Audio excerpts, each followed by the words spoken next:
देखो ना, यह जगत कैसा विचित्र है। कितने प्रकार की वस्तुएं, चंद्र, सूर्य, नक्षत्र, कितने प्रकार के जीव इसमें हैं। बड़ा, छोटा, अच्छा, बुरा, किसी में शक्ति अधिक है, किसी में कम। विद्यासागर: क्या ईश्वर ने किसी को अधिक शक्ति दी है और किसी को कम? श्री रामकृष्ण: वह विभु के रूप में सब प्राणियों में है, चींटियों तक में है, पर शक्ति का तारतम्य होता है। नहीं तो क्यों कोई 10 आदमियों को हरा देता है और कोई एक ही आदमी से भागता है। और ऐसा न हो तो भला तुम्हें ही सब कोई क्यों मानते हैं? क्या तुम्हारे 2 सींग निकले हैं? औरों की अपेक्षा तुम में अधिक दया है, विद्या है, इसीलिए तुमको लोग मानते हैं और देखने आते हैं। क्या तुम यह बात नहीं मानते? विद्यासागर मुस्कुराते हैं। श्री रामकृष्ण: केवल पंडिताई में कुछ नहीं है। लोग किताबें इसलिए पढ़ते हैं कि वे ईश्वर लाभ में सहायता करेंगी, उनसे ईश्वर का पता लगेगा। आपकी पोथी में क्या है? किसी ने एक साधु से पूछा। साधु ने उसे खोलकर दिखाया। हर एक पन्ने में ओम रामः लिखा था और कुछ नहीं। गीता का अर्थ क्या है? गीता यह शिक्षा दे रही है कि हे जीव, तू सब कुछ छोड़कर ईश्वर लाभ की चेष्टा कर। कोई साधु हो चाहे गृहस्थ, मन से सारी आसक्ति दूर करनी चाहिए। जब चैतन्य देव दक्षिण में तीर्थ भ्रमण कर रहे थे तो उन्होंने देखा कि एक आदमी गीता पढ़ रहा है, एक दूसरा आदमी थोड़ी दूर बैठ उसे सुन रहा है और सुनकर रो रहा है। आंखों से आंसू बह रहे। चैतन्य देव ने पूछा, क्या तुम सब समझ रहे हो? उसने कहा, प्रभु, इन श्लोकों का अर्थ तो मैं नहीं समझता हूँ। उन्होंने पूछा, तो रोते क्यों हो? भक्त ने जवाब दिया, मैं देखता हूँ कि अर्जुन का रथ है और उसके सामने भगवान और अर्जुन बातचीत कर रहे हैं। बस यही देखकर मैं रोता हूँ। अर्थात उसने स्वयं अपनी आँखों से वह दृश्य स्पष्ट देख लिया था। श्री रामकृष्ण: विज्ञानी क्यों भक्ति लिए रहते हैं? इसका उत्तर यह है कि मैं नहीं दूर होता। समाधि अवस्था में दूर तो होता है, परंतु फिर आ जाता है। साधारण जीवों का अहम नहीं जाता। जैसे पीपल का पेड़ काट डालो, फिर उसके दूसरे दिन उसमें अंकुर निकल आता है। ज्ञान लाभ के बाद भी न जाने कहाँ से मैं फिर से आ जाता है। स्वप्न में तुमने बाघ देखा, इसके बाद जागे तो भी तुम्हारी छाती धड़कती है। जीवों को जो दुख होता है मैं के कारण ही होता है। बैल हम करता है, इसीलिए तो इतनी यातना मिलती है। हल में जोता जाता है, वर्षा और धूप सहनी पड़ती है, और फिर कसाई लोग काटते हैं, चमड़े से जूते बनते हैं, ढोल बनता है, तब खूब पिटता है, फिर भी निस्तार नहीं। अंत में आंतों से तांत बनती है और उसे धुनिया अपने धनुहे में लगाता है। जब वह मैं नहीं कहता तब कहता है तू। जब तुम कहता है तब निस्तार होता है। हे ईश्वर, मैं दास हूँ, तुम प्रभु हो। मैं संतान हूँ, तुम माँ हो।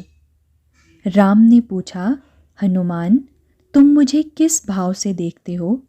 हनुमान ने कहा, राम, जब मुझे मैं का बोध रहता है तब देखता हूँ तुम पूर्ण हो, मैं अंश हूँ, तुम प्रभु हो, मैं दास हूँ। और राम, जब तत्व ज्ञान होता है तब देखता हूँ तुम ही मैं हो और मैं ही तुम हो।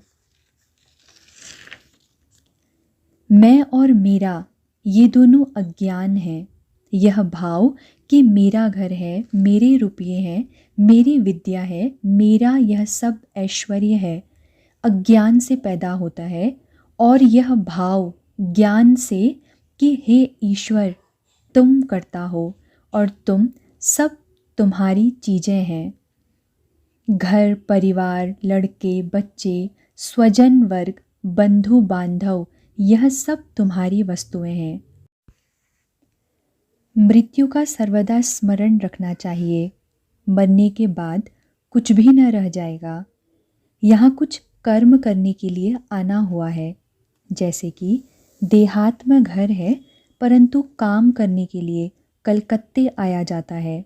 यदि कोई दर्शक बगीचा देखने को आता है तो धनी मनुष्यों के बगीचे का कर्मचारी कहता है, यह बगीचा हमारा है, यह तालाब हमारा है। परंतु किसी कसूर पर जब वह नौकरी से अलग कर दिया जाता है, तब आम की लकड़ी के बने हुए संदूक को ले जाने का भी उसे अधिकार नहीं रह जाता। भगवान दो बातों पर हंसते हैं। एक तो जब वैद्य रोगी की माँ से कहता है, माँ क्या भय है, मैं तुम्हारे लड़के को अच्छा कर दूंगा। उस समय भगवान यह सोचकर हंसते हैं कि मैं मार रहा हूँ और यह कहता है मैं बचाऊंगा। वैद्य सोचता है मैं करता हूँ, बल्कि ईश्वर करता है, यह तो वह भूल जाता है। दूसरा अवसर वह होता है जब दो भाई रस्सी लेकर जमीन नापते हैं और कहते हैं इधर की मेरी है, उधर की तुम्हारी। तब ईश्वर एक बार फिर हंसते हैं। यह सोचकर हंसते हैं कि जगत ब्रह्मांड मेरा है, पर ये कहते हैं कि यह जगह मेरी है और वह तुम्हारी। श्री राम कृष्ण, उन्हें क्या कोई विचार द्वारा जान सकता है? दास होकर, शरणागत होकर उन्हें पुकारो।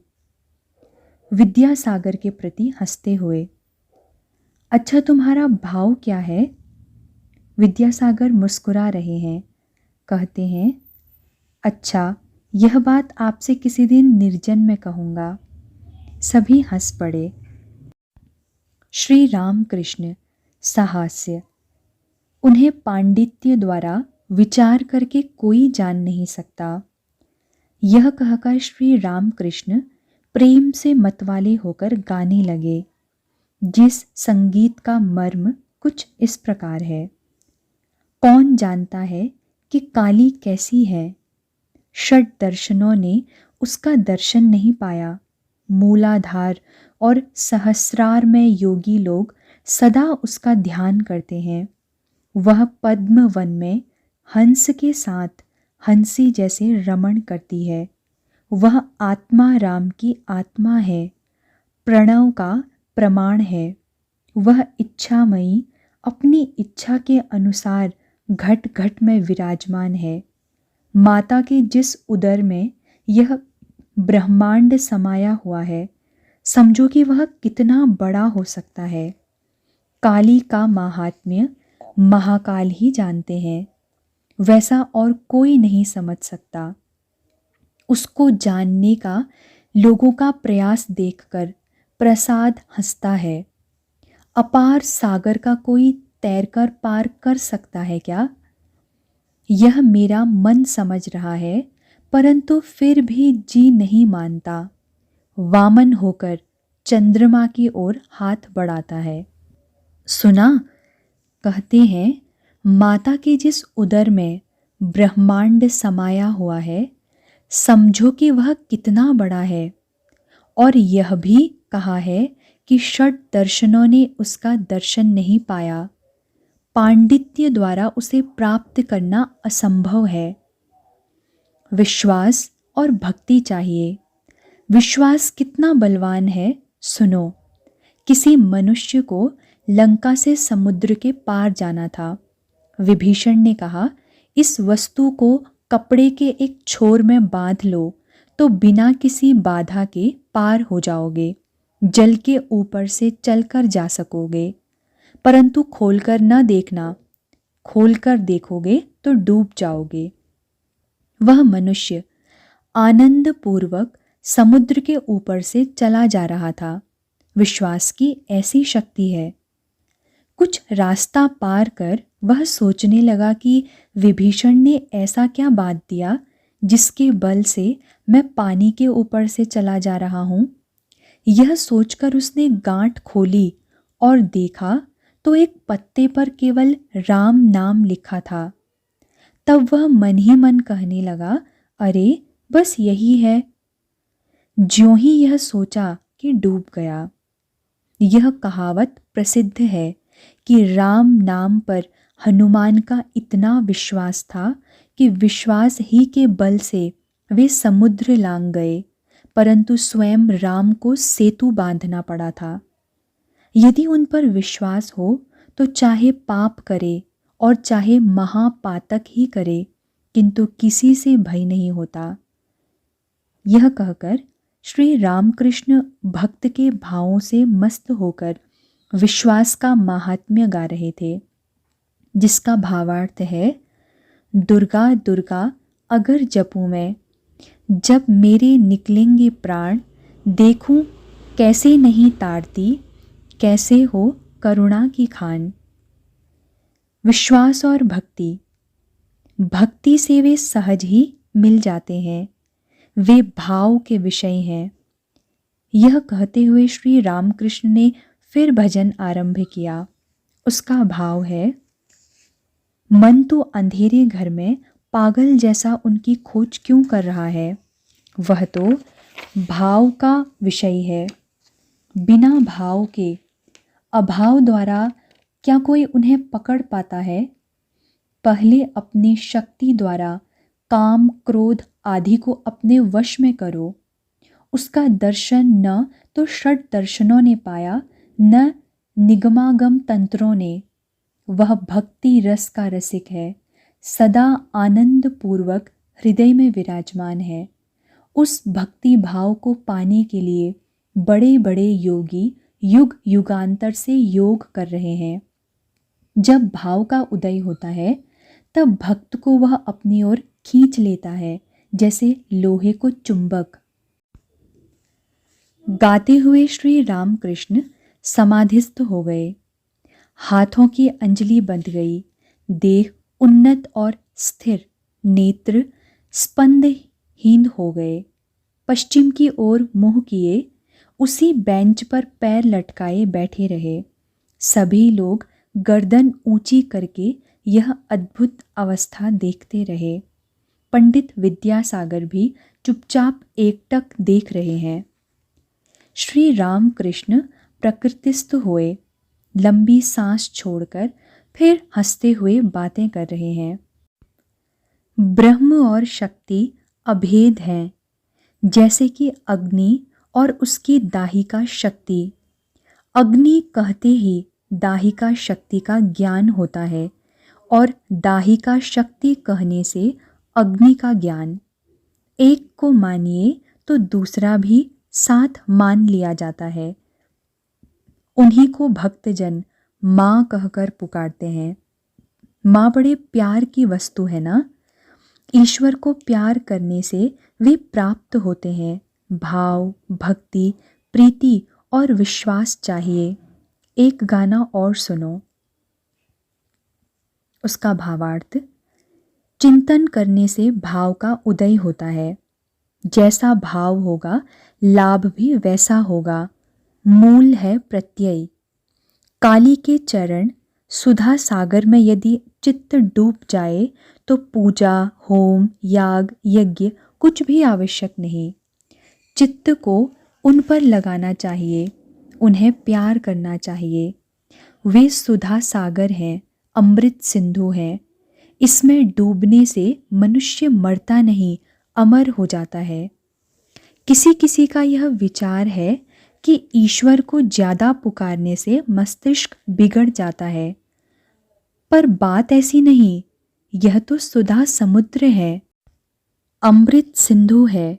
वेदों में इसे अमृत कहा है। इसमें डूब जाने से कोई मरता नहीं, अमर हो जाता है। पूजा, होम, याग, यज्ञ ये कुछ नहीं है। यदि ईश्वर पर प्रीति पैदा हो जाए तो इन कर्मों की अधिक आवश्यकता नहीं। जब तक हवा नहीं बहती तभी तक पंखे की ज़रूरत होती है। यदि दक्षिणी हवा आप ही आने लगे तो पंखा रख देना पड़ता है, फिर पंखे का क्या काम। तुम जो काम कर रहे हो ये सब अच्छे कर्म हैं। यदि मैं करता हूँ इस भाव को छोड़कर निष्काम भाव से कर्म कर सको तो और भी अच्छा है। यह कर्म करते करते ईश्वर पर भक्ति और प्रीति होगी। इस प्रकार निष्काम कर्म करते जाओ तो ईश्वर लाभ भी होगा। उन पर जितनी ही भक्ति प्रीति होगी उतने ही तुम्हारे काम घटते जाएंगे। गृहस्थ की बहू जब गर्भिणी होती है तब उसकी सास उसका काम कम कर देती है। 9 महीने पूरे होने पर बिल्कुल काम छूने नहीं देती। उसे डर रहता है कि कहीं बच्चे को कोई हानि न पहुँचे, संतान प्रसव में कोई विपत्ति न हो। तुम जो काम कर रहे हो उससे तुम्हारा ही उपकार है। निष्काम भाव से कर्म कर सकोगे तो चित्त की शुद्धि होगी, ईश्वर पर तुम्हारा प्रेम होगा। प्रेम होते ही तुम उन्हें प्राप्त कर लोगे। संसार का उपकार मनुष्य नहीं करता, वे ही करते हैं जिन्होंने चंद्र सूर्य की सृष्टि की, माता पिता को स्नेह दिया, सत्पुरुषों में दया का संचार किया और साधु भक्तों को भक्ति दी। जो मनुष्य कामना शून्य होकर कर्म करेगा वह अपना ही हित करेगा। भीतर सुवर्ण है, अभी तक तुम्हें पता नहीं चला। ऊपर कुछ मिट्टी पड़ी है, यदि एक बार पता चल जाए तो अन्य काम घट जाएंगे। गृहस्थ की बहू से लड़का होने से वह लड़के ही को लिए रहती है, उसी को उठाती बैठाती है, फिर उसकी सास उसे घर का काम नहीं करने देती। और भी आगे बढ़ो। लकड़हारा लकड़ी काटने गया था। ब्रह्मचारी ने कहा, आगे बढ़ जाओ। उसने आगे बढ़कर देखा तो चंदन के पेड़ थे। फिर कुछ दिन बाद उसने सोचा कि ब्रह्मचारी ने बढ़ जाने को कहा था, सिर्फ चंदन के पेड़ तक तो जाने को कहा नहीं। आगे चलकर देखा तो चांदी की खान थी। फिर कुछ दिन बाद वह और आगे बढ़ा और देखा तो सोने की खान मिली। फिर क्रमशः हीरे की, मणियों की, वह सब लेकर वह मालामाल हो गया। निष्काम कर्म कर सकने से ईश्वर पर प्रेम होता है। क्रमशः उनकी कृपा से उन्हें लोग पाते भी हैं। ईश्वर के दर्शन होते हैं, उनसे बातचीत होती है, जैसे कि मैं तुमसे वार्तालाप कर रहा हूँ। सब निःशब्द उन्हें सुनते रहे। सबकी जबान बंद है, लोग चुपचाप बैठे ये बातें सुन रहे हैं। श्री रामकृष्ण की जिह्वा पर मानो साक्षात वाग्वादिनी बैठी हुई जीवों के हित के लिए विद्यासागर से बातें कर रही हैं। रात हो रही है, 9 बजने को है। श्री रामकृष्ण अब चलने वाले हैं। श्री रामकृष्ण विद्यासागर से साहस्य। श्री रामकृष्ण वार्तालाप करते करते समाधि तत्व समझा रहे हैं। कह रहे हैं, सच्चिदानंद की प्राप्ति होने पर समाधि होती है। उस समय कर्म का त्याग हो जाता है। मैं गायक का नाम ले रहा हूँ। ऐसे समय यदि वे आकर उपस्थित होते हैं तो फिर उनका नाम लेने की क्या आवश्यकता। मधुमक्खी गुनगुन करती है कब तक, जब तक फूल पर नहीं बैठती। कर्म का त्याग करने से साधक का न बनेगा। पूजा, जप, तप, ध्यान, संध्या, कवच, तीर्थ आदि सभी करना होगा। ईश्वर प्राप्ति के बाद यदि कोई विचार करता है तो वह वैसा ही है जैसा मधुमक्खी मधु का पान करती हुई अस्फुट स्वर से गुनगुनाती रहे, गायन ने अच्छा गाया है। श्री रामकृष्ण प्रसन्न हो गए।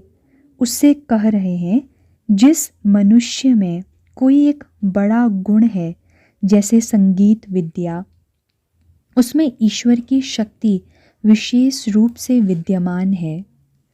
गायक: महाराज, किस उपाय से उन्हें प्राप्त किया जा सकता है? श्री रामकृष्ण: भक्ति ही सार है।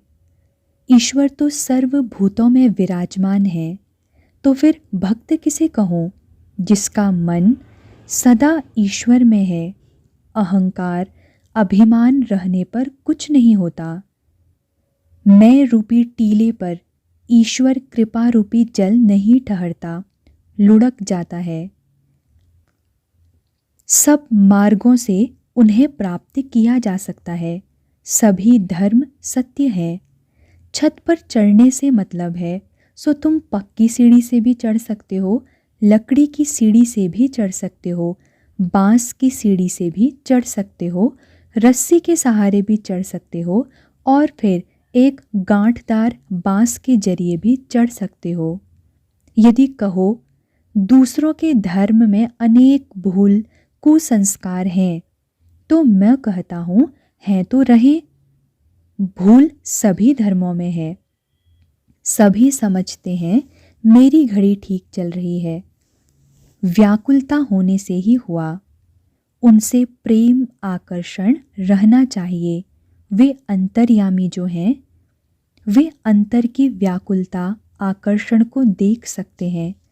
मानो एक मनुष्य के कुछ बच्चे हैं, उनमें से जो बड़े हैं वे बाबा या पापा इन शब्दों को स्पष्ट रूप से कहकर उन्हें पुकारते हैं, और जो बहुत छोटे हैं वे बहुत हुआ तो बा या पा कहकर पुकारते हैं। जो लोग सिर्फ बा या पा कह सकते हैं, क्या पिता उनसे असंतुष्ट होंगे? पिता जानते हैं कि वे उन्हें ही बुला रहे हैं, परंतु वे अच्छी तरह उच्चारण नहीं कर सकते। पिता की दृष्टि में सभी बच्चे बराबर हैं। फिर भक्तगण उन्हें ही अनेक नामों से पुकार रहे हैं, एक ही व्यक्ति को बुला रहे हैं। एक तालाब के 4 घाट हैं। हिंदू लोग एक घाट में जल पी रहे हैं और कहते हैं जल। मुसलमान लोग दूसरे घाट में पी रहे हैं, कहते हैं पानी। अंग्रेज लोग तीसरे घाट में पी रहे हैं और कह रहे हैं वाटर। और कुछ लोग चौथे घाट में पी रहे हैं और कहते हैं एक्वा। एक ईश्वर, उनके अनेक नाम हैं। श्री रामकृष्ण दक्षिणेश्वर में भक्तों के साथ। श्री रामकृष्ण का मुख साहास्य है। मास्टर से कहने लगे, विद्यासागर से और भी 2-1 बार मिलना चाहिए। चित्रकार पहले नक्शा खींच लेता है, फिर उस पर रंग चढ़ाता रहता है। प्रतिमा पर पहले 2-3 बार मिट्टी चढ़ाई जाती है, फिर सफ़ेद रंग चढ़ाया जाता है, फिर वह ढंग से रंगी जाती है। विद्यासागर का सब कुछ ठीक है, सिर्फ ऊपर कुछ मिट्टी पड़ी हुई है। कुछ अच्छे काम करता है, परंतु हृदय में क्या है उसकी खबर नहीं। हृदय में सोना दबा पड़ा है। हृदय में ईश्वर है, यह समझने पर सब कुछ छोड़कर व्याकुल हो उसे पुकारने की इच्छा होती है। श्री रामकृष्ण मास्टर से खड़े खड़े वार्तालाप कर रहे हैं, कभी बरामदे में टहल रहे हैं। श्री रामकृष्ण, हृदय में क्या है इसका ज्ञान प्राप्त करने के लिए कुछ साधना आवश्यक है। मास्टर, साधना क्या बराबर करते ही जाना चाहिए? श्री रामकृष्ण, नहीं, पहले कुछ कमर कसकर करनी चाहिए, फिर ज़्यादा मेहनत नहीं उठानी पड़ती। जब तक तरंग, आंधी, तूफान और नदी की मोड़ से नौका जाती है, तभी तक मल्लाह को मजबूती से पतवार पकड़नी पड़ती है। उतने से पार हो जाने पर फिर नहीं। जब वह मोड़ से बाहर हो गया और अनुकूल हवा चली, तब वह आराम से बैठा रहता है, पतवार में हाथ भर लगाए रहता है, फिर तो पाल टांगने का बंदोबस्त करके आराम से चिलम भरता है। कामिनी और कांचन की आंधी तूफान से निकल जाने पर शांति मिलती है। तराजू में किसी ओर कुछ रख देने से नीचे की सुई और ऊपर की सुई दोनों बराबर नहीं रहती। नीचे की सुई मन है और ऊपर की सुई ईश्वर। नीचे की सुई का ऊपर की सुई से एक होना ही योग है। मन के स्थिर हुए बिना योग नहीं होता। संसार में हवा मन रूपी दीपशिखा को सदा ही चंचल किया करती है। वह शिखा यदि जरा भी न हिले तो योग की अवस्था हो जाती है। कामिनी और कांचन योग के विघ्न है। वस्तु विचार करना चाहिए। स्त्रियों के शरीर में क्या है? रक्त, मांस, आंतें, कृमि, विष्ठा, यही सब। उस शरीर पर प्यार क्यों? त्याग के लिए मैं अपने में राजसी भाव भरता था। साध हुई थी कि जरी की पोशाक पहनूंगा, अंगूठी पहनूंगा, लंबी नली वाले हुक्के में तंबाकू पीऊंगा। कुछ देर बाद मन ने कहा, यही शाल है, यही अंगूठी, यही हुक्के में तंबाकू पीना है, तो सब फेंक दिया। तब से फिर मन नहीं चला। शाम हो रही है। कमरे के दक्षिण पूर्व की ओर के बरामदे में द्वार के पास ही अकेले श्री रामकृष्ण और मास्टर बातें कर रहे हैं। श्री रामकृष्ण, योगियों का मन सदा ईश्वर में लगा रहता है, सदा आत्मस्थ रहता है। शून्य दृष्टि देखते ही उनकी अवस्था सूचित हो जाती है। समझ में आ जाता है कि चिड़िया अंडे को से रही है। सारा मन अंडे की ही ओर है। ऊपर दृष्टि तो नाम मात्र की है। अच्छा, ऐसा चित्र क्या मुझे दिखा सकते हो? मास्टर, जैसी आज्ञा, चेष्टा करूँगा यदि मिल जाए। श्री रामकृष्ण, कर्म निष्काम करना चाहिए। ईश्वर चंद्र विद्यासागर जो कर्म करता है वे अच्छे हैं। वह निष्काम कर्म करने की चेष्टा करता है। मास्टर, जी हाँ। अच्छा, जहाँ कर्म है वहाँ क्या ईश्वर मिलते हैं? राम और काम क्या एक ही साथ रहते हैं? हिंदी में मैंने पढ़ा है कि जहाँ काम तहाँ राम नहीं, जहाँ राम नहीं काम। श्री रामकृष्ण, कर्म सभी करते हैं। उनका नाम लेना कर्म है। सांस लेना और छोड़ना भी कर्म है। क्या मजाल है कि कोई कर्म छोड़ दे?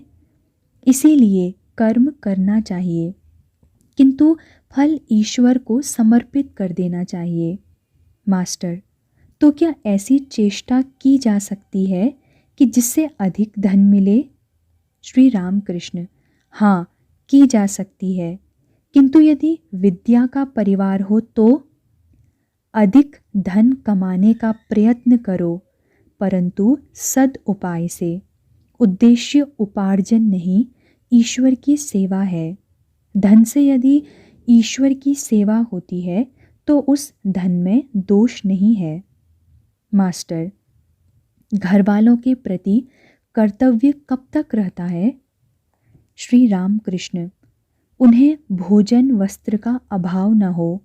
संतान जब स्वयं समर्थ होगी तब भार ग्रहण की आवश्यकता नहीं। चिड़ियों के बच्चे जब खुद चुगने लगते हैं तब माँ के पास यदि खाने के लिए आते हैं तो माँ चोंच मारती है। मास्टर, कर्म कब तक करना होगा?